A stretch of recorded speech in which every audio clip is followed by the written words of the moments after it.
Anong ginagawa mo dyan? Init. Alika nga dito. O talaga, oh. Bihira ka. Marikina, Arms Corps Shooting Range. Case study, Victor Venus. Trabaho, pulot basyo. Victor! Ilang taong ka na ba sa trabaho to? Bali, 12 years na po. Paano ka nagsimula naman sa ganitong trabaho? Kasi pinapunta ko dito na yung dating race manager. Tapos alam niya marunong ako ng konti dito sa trabaho na to. Kaya sinubukan niya ako, ayun, natanggap naman ako rito. Ikwento mo nga isa-isang proseso nun. Kasi unang-una yung shooter, puputok siya. Pagkatapos pumutok, i-unload yung baril niya. Tapos mag-unload, pag clear na yung range, titignan namin yung tama niya, i-scorean namin.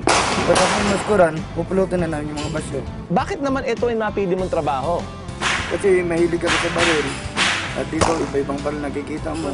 Gusto ko rin lahat na baril, matutunan ko paano baklasin, paano linisin, paano gawin. Pero yung mga trigger happy ba, napansin mo ba lagi mga nakangiti yan? Okay. Nakangiti? Hindi. Wala. So, hindi. Okay. So, anong ginagawa doon sa mga basyong napupulot mo? Yung kasi kaya pinupulot namin yun dahil paparilog nila ulit.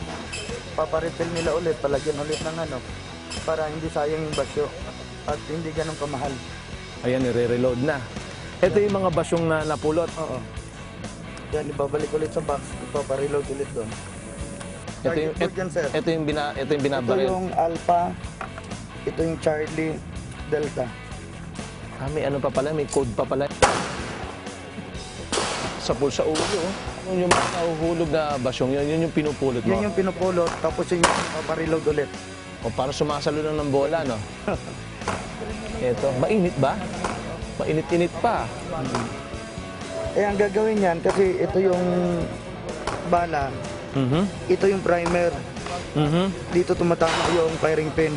Okay. Igniter niya para puputok. Oo. So, reload to ulit, tinatanggal ko.